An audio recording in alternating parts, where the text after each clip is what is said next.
నమస్తే BCN news తో మీ ముందున్నది ఆనంద్ రాజ్ కుమార్. ఈనాటి వార్తల ముఖ్యాంశాలు. విజన్ లేని గత వైసీపీ ప్రభుత్వ నిర్లక్ష్యం వల్ల రాష్ట్ర వ్యాప్తంగా 153 లక్షల టన్నుల లెగసీ వ్యర్థాలు కొండల్లా పెరిగిపోయాయి. తీవ్ర స్థాయిలో ధ్వజమెత్తిన మంత్రి నారాయణ.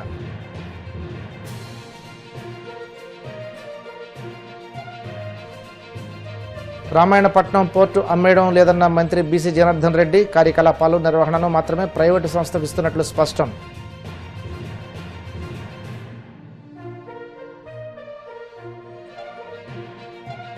తొడ అధికారులతో టీటీడీ చైర్మన్ బీఆర్ నాయుడు సమావేశం. తిరుపతిలో మౌలిక వసతులు, రోడ్ల విస్తరణ పనులపై కీలక చర్చ.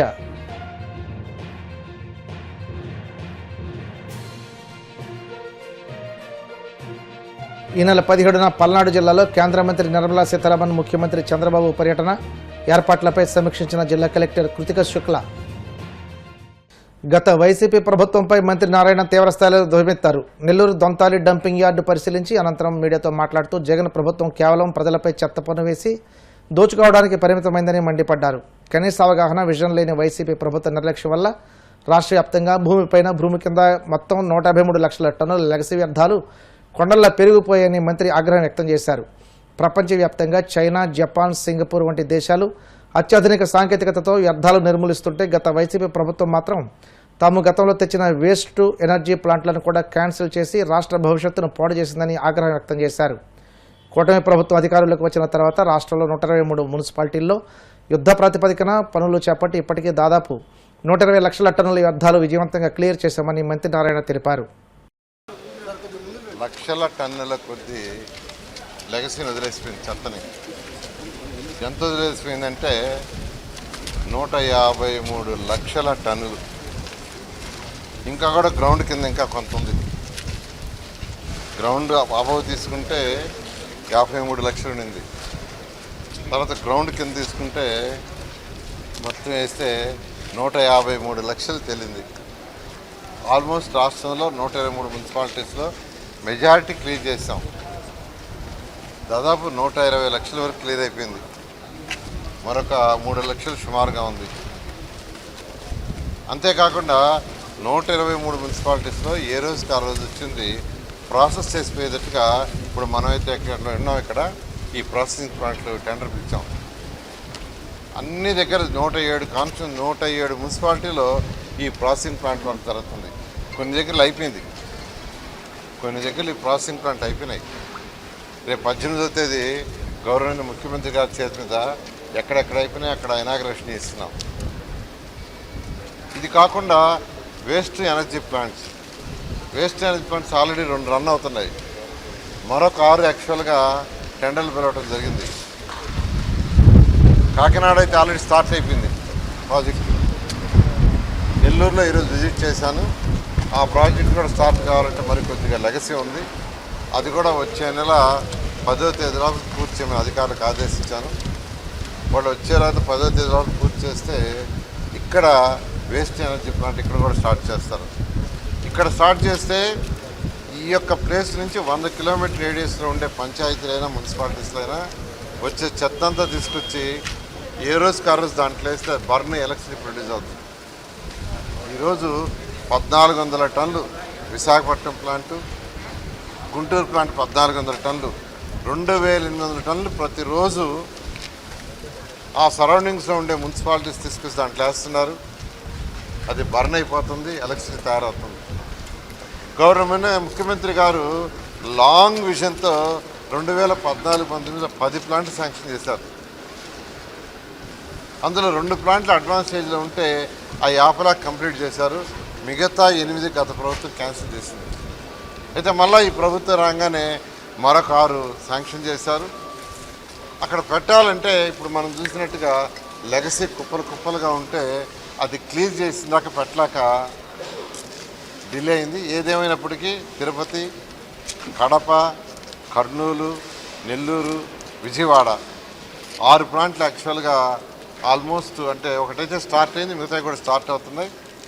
మరొకటి కూడా గవర్నర్ ముఖ్యమంత్రి గారు ఇంకొకటి కూడా భీమవరం, నర్సాపురం ఆ ఏరియాలో పెట్టడని నిన్నే ఇన్స్ట్రక్షన్ ఇచ్చారు. దాని మీద అధికారులు స్టడీ చేస్తున్నారు. ఈ విధంగా గత ప్రభుత్వం అవగాహన లేక ప్రపంచం ఎలా మారుతుంది, డెవలప్డ్ కంట్రీస్ ఎలా ఉన్నాయి, వాళ్ళు ఏం చేస్తున్నారు, మనం ఎందుకు చేకూరుదనే ఆలోచన లేదు.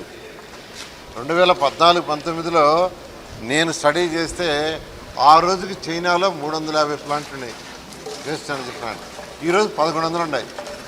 అంటే గత 5 సంవత్సరాల్లో 350, 1100 అయినాయి. పోర్టుల అభివృద్ధి, పెట్టుబడులు, యువతకు ఉపాధి కల్పన లక్ష్యాలతో అమలు చేస్తున్న పీపీపీ విధానంపై వైసీపీ నేతలు అసత్య ప్రచారానికి పాల్పడుతున్నారని మంత్రి బీసీ జనార్దన్ రెడ్డి ధ్వజమెత్తారు. రామాయణపట్నం పోర్టు ప్రైవేటీకరణకు అప్పగిస్తున్నారంటూ వైసీపీ చేస్తున్న ప్రచారం అవాస్తవమని స్పష్టం చేశారు. పీపీపీ విధానం అంటే ప్రైవేటీకరణ, పోర్టులను అమ్మడం కాదని, వాటిని సమర్థవంతంగా నిర్వహించేందుకు ప్రైవేటు సంస్థలకు కార్యకలాపాలు, నిర్వహణ బాధ్యతలు మాత్రమే అప్పగిస్తామని తెలిపారు. పీపీపీ విధానంలో పోర్టు యాజమాన్య హక్కులు, భూములు, ఇతర కీలక అధికారాలన్నీ ప్రభుత్వ నియంత్రణలోనే ఉంటాయన్నారు. ప్రైవేటు భాగస్వామి ప్రభుత్వం నిర్దేశించిన షరతులకు లోబడి వ్యవహరించాలని, అవసరమైతే ఒప్పందాన్ని రద్దు చేసే అధికారం ప్రభుత్వానికి ఉంటుందని అన్నారు. ఈరోజు ఫిషింగ్ హార్బర్లు, పోర్టుల మీద గత 2-3 నెలలుగా వైఎస్ఆర్ పార్టీకి సంబంధించినటువంటి నాయకులు కావచ్చు, వారు కావచ్చు, అనేకమైనటువంటి ఆరోపణలు మా ప్రభుత్వం మీద చేయడం జరుగుతూ ఉంది. వాటి మీద వివరణ కూడా ఈరోజు ఇవ్వడం జరుగుతూ ఉంది. వాటిలో భాగంగా టెక్నికల్గా సంబంధించినటువంటి వివరాలన్నీ కూడా మా సెక్రటరీ గారు కూడా మీకు తెలియజేశారు. ఇక్కడే చూపిస్తూ ఉన్నాము. ప్రతి 20 రోజులకు ఒకసారో 15 రోజులకు ఒకసారో రామాయపట్నం లాస్ ఇచ్చేస్తాము. ఒక టైంలోనేమో ప్రభుత్వం ఆస్తి ప్రైవేటు ప్రాపర్టీ, పోర్టులు, హార్బర్లు, ఇంకొక ఆయనేమో దాన్ని మేము నిర్మూలిస్తామని, ఇలా ఎవరికి తోచినట్లు వాళ్ళు రోజు చేసుకొని ప్రజలకు అందరికీ కూడా ఒక అనుమానాస్పద రీతిలో భయాందోళనకు గురయ్యేటట్టుగా వాళ్ళు చెప్పడం జరుగుతూ ఉంది. ఈరోజు వారి పార్టీ నాయకులను వాళ్ళని మేము ఈరోజు మాట్లాడుతూ ఉన్నాం. పీపీపీ అంటే అర్థం కాని వ్యక్తులకు ఎవడు ఏమి చెప్పలేడు. పబ్లిక్ ప్రైవేట్ పార్ట్నర్షిప్ అంటే పోర్టులను అమ్మేయడం కాదు, ప్రైవేటీకరణ కాదు, ప్రభుత్వ హక్కులు ఎక్కడ కూడా మేము వదులుకోవడం లేదు. ఏదైతే యజమాన్య పోర్టులు సమర్థవంతంగా చేయాలన్నప్పుడు పీపీపీ మోడల్లో ఓఎండ్ఎం కింద వారికి ఇవ్వడం జరుగుతుంది. వాటన్ని కూడా చేస్తాం. రామాయపట్నం ప్రైవేటును కూడా అమ్మేస్తున్నారు అని చాలామంది కూడా తెలియజేస్తూ ఉన్నారు. వాళ్ళని ఒకటే అడుగుతా ఉన్నాం. ఏదైతే గంగవరం పోర్టుకు సంబంధించి ఇందాకే సోదరుడు అడిగారు, గంగవరం పోర్టుకు ప్రభుత్వానికి ఉండేటువంటి వాటా 10.40%ను ఆ రోజు జీవో నంబర్ 4 ద్వారా వారికి అమ్మడం జరిగింది. అంటే ప్రభుత్వ ఆస్తులను, ప్రభుత్వానికి సంబంధించినటువంటి ఆస్తులన్నిటినీ కూడా మీరు ఉండవలసినటువంటి ఆస్తులను మీరు అమ్మివేసి, ప్రైవేట్ వ్యక్తులకు అమ్మినేది మీరు గంగవరం పోర్టును మీరు అమ్మివేసి, ఇప్పుడు ఏది ఇంకా మొదలే కాలేదు, మేము పీపీపీ విధానంలో ఇప్పుడు ఈరోజు పిలుస్తున్నామని చెప్పి టెక్నికల్గా బయట ఇంటర్నేషనల్ లెవెల్లో కూడా కంపెనీలను ఈరోజు రామాయపట్నంలో మీరు పాల్గొనండి, ఎంత వాటాలో మాకు ఇన్కమ్ ఇస్తారు వచ్చే ఆదాయంలో అని చెప్పి ఉద్దేశంగా మేము చెప్తా ఉంటే ఈరోజు ప్రజలు తప్పు చేసుకుంటా ఉన్నారు. ఈరోజు దేశవ్యాప్తంగా విమానాశ్రయాలు కావచ్చు, రహదారులు కావచ్చు, మెట్రో రైళ్లు కావచ్చు, ఇండస్ట్రియల్ పార్కులు కావచ్చు, ప్రతివి కూడా దేశంలో పీపీపీ మోడల్లోనే నడుస్తూ ఉన్నాయి. ఏదో ఒక ఆంధ్రప్రదేశ్లోనో ఇక్కడనే మా దగ్గర నడవడం లేదు. ప్రతి చోట అటు గుజరాత్ ప్రభుత్వం కానీ, అటు ఒరిస్సా ప్రభుత్వం కానీ, మిగతా ప్రభుత్వాలు కూడా ఈరోజు నడుస్తూ ఉన్నాయి. దీంట్లో ఇంకోటి ఏంటి, పీపీపీలో ప్రభుత్వ హక్కులు ఎక్కడ కోల్పోవు. పోర్టు యజమాన్యం పూర్తిగా ప్రభుత్వానిదే, పోర్టు భూమి ప్రభుత్వానిదే, సముద్ర తీర హక్కులన్నీ కూడా ప్రభుత్వానివే, భద్రత ప్రభుత్వం ఆధీనంలోనే ఉంటుంది. అంటే దానికి సంబంధించినటువంటి భద్రతకు సంబంధించినవి కూడా మా ప్రభుత్వ ఆధీనంలో ఉంటాయి. నియంత్రణ విధాన నిర్ణయాలు, టారిఫ్లు, చట్టాలు, పర్యావరణ నిబంధనలు ఇవన్నీ కూడా టెక్నికల్గా ఏ విషయం ఉండే కానీ కూడా ప్రభుత్వం కండిషన్లో ఉంటుంది, ప్రభుత్వం చూసుకుంటుంది, ప్రభుత్వం అన్ని రోజులు కూడా దాని మీద పర్యవేక్షణ ఉంటుంది. ప్రైవేట్ భాగస్వామ్యం చేసే పని ఒకటి నిర్దేశించిన ఏవైతే మేము కండిషన్స్ పెడతామో ఆ కండిషన్లో ఆపరేషన్ మెయింటెనెన్స్ మాత్రమే చేస్తుంది. ఒకవేళ మేము ఇచ్చినటువంటి అగ్రిమెంట్లు కానీ, ఇచ్చినటువంటి అక్కడ కండిషన్లు కానీ ఏదైనా వాళ్ళు నిర్ణయాలు కూడా తీసుకొని చేస్తే వాళ్ళ మీద మేము ఫినాల్టీ వేయడానికి, జరిమానాలు వేయడానికి కూడా మా దగ్గర హక్కులు ఉన్నాయి. అవసరమైనప్పుడు వాళ్ళు వైలేషన్ చేస్తే ఆ ఒప్పందాన్ని రద్దు చేసే కండిషన్లు కూడా దాంట్లో పెట్టాం. ఎందుకంటే కొన్ని షరతులు పెట్టిన తర్వాత వైలేషన్ చేసినప్పుడు ఆ వైలేషన్లు కూడా మేము చేస్తాం. దీంట్లో పీపీపుల ఎక్కడ కూడా ఎవరికి నష్టం ఉండదు. ప్రభుత్వంపై ఏంటి? తిరుపతి అర్బన్ డెవలప్మెంట్ అథారిటీ అధికారులతో టీటీడీ చైర్మన్ బీఆర్ నాయుడు సమావేశమయ్యారు. ఈ సమావేశంలో తిరుపతిలో మౌలిక వసతులు, రోడ్ల విస్తరణ పనులపై కీలకమైన చర్చలు జరిగాయి. తిరుచానూరు శ్రీ పద్మావతి అమ్మవారి ఆలయానికి అనుసంధానంగా ఉండే రోడ్ల విస్తరణ, అభివృద్ధిపై TUDA chairman doctor dollars Diwakar Reddy ఇతర అధికారులతో కలిసి టీటీడీ చైర్మన్ సమీక్ష నిర్వహించారు. పెరుగుతున్న యాత్రికుల రద్దీని దృష్టిలో ఉంచుకుని తిరుపతి నగరంలో ఎలాంటి ట్రాఫిక్ ఇబ్బందులు లేకుండా ప్రణాళికాబద్ధమైన అభివృద్ధి చర్యలు తీసుకోవాలని అధికారులు నిర్ణయించారు. తుడా ఏర్పడిన తర్వాత తొలిసారిగా రికార్డు స్థాయిలో 400 ఎకరాల భూమిని సమీకరించి దాని ద్వారా 400-500 కోట్ల ఆదాయాన్ని సమకూర్చుకునేలా ప్రణాళికలు సిద్ధం చేసినట్లు తెలిపారు. జాయింట్ మీటింగ్ పెట్టాలి, కొన్ని ఇష్యూస్ ఉన్నాయి, దాన్ని షార్ట్అవుట్ చేయాలనే ఉద్దేశంతో ఈరోజు ఇక్కడ రావటం జరిగింది. టీటీడీ అధికారులు ప్లస్ తుడా అధికారులు అందరం కూడా కలుసుకొని ఈరోజు చర్చించడం జరిగింది కొన్ని విషయాలు. అది ముఖ్యంగా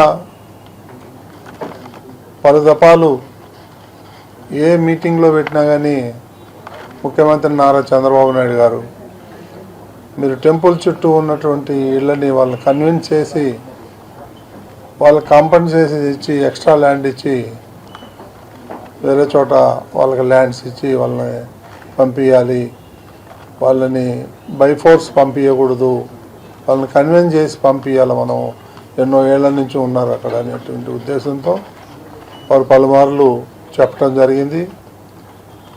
ఆ విధంగా ఇప్పుడు తుడా అధికారులు, తుడా చైర్మన్ వాళ్ళందరినీ కన్విన్స్ చేయటం, వాళ్ళు ఆమోదం తెలపటం, సుమారు 100 హౌసులు వాళ్ళు ముందర ఉన్నటువంటి కొంత ల్యాండ్ ఇవ్వటానికి సిద్ధపడ్డారు. దానికి కాంపన్సేట్గా వేరే చోట వాళ్ళకి 1:2 ల్యాండ్ ఇచ్చేదానికి కూడా ఆమోదం తెలిపింది గవర్నమెంట్ కూడా. ఆ దిశలో ఇప్పుడు ఎల్ షేప్లో ప్రస్తుతం దాన్ని టేకప్ చేయడం జరుగుతుంది. అదేవిధంగా ఏదైతే ఈ రోడ్స్ ఉన్నాయో ఆ రోడ్స్ కూడా ఎక్స్పాన్షన్ చేయాలి, వాళ్ళని కూడా కన్విన్స్ చేయాలి. ఇప్పుడు 30 ఫీట్ ఉన్న రోడ్డుని 60 ఫీట్ చేయాలి, వాళ్ళు కూడా ఒప్పుకున్నారు. కాబట్టి 2 రోడ్లు కనెక్టివ్ రోడ్స్ ఏదైతే ఉన్నాయో ఆ 2 రోడ్లు కూడా ఎక్స్పాన్షన్ చేసి 60 ఫీట్ రేట్ వేసేస్తే అది డివైడర్ పెడితే ఒక వెహికల్ వెళ్ళి ఒక వెహికల్ వచ్చేదానికి ఉంది. ఇప్పుడు చాలా ఇబ్బందులు పడుతున్నాం. అదేవిధంగా పార్కింగ్ ఏరియా కూడా సుమారు 3.5 acres ల్యాండ్లో పార్కింగ్ పెట్టాలనే ఉద్దేశంతో మన తుడా అధికారులు, టీటీడీ అధికారులు కలిసి ప్లాన్ చేసుకుంటున్నారు. అతి త్వరలోనే ఇమ్మీడియట్గా ముఖ్యమంత్రి గారిని పిలిచి ఫౌండేషన్ వేసి ఆ గుడి చుట్టూ ఉన్నటువంటి ఏదైతే రోడ్డు ఉందో దాన్ని 100 ఫీట్ ఎక్స్పాన్షన్ చేయాలనే ఉద్దేశంతో ఏర్పాట్లు జరుగుతున్నాయి. త్వరలోనే ముఖ్యమంత్రితో ఫౌండేషన్ వేసి దాన్ని ఒక కార్యరూపం దాల్చాలనే ఉద్దేశంతో నేను ఈరోజు ఇక్కడ రావటం జరిగింది.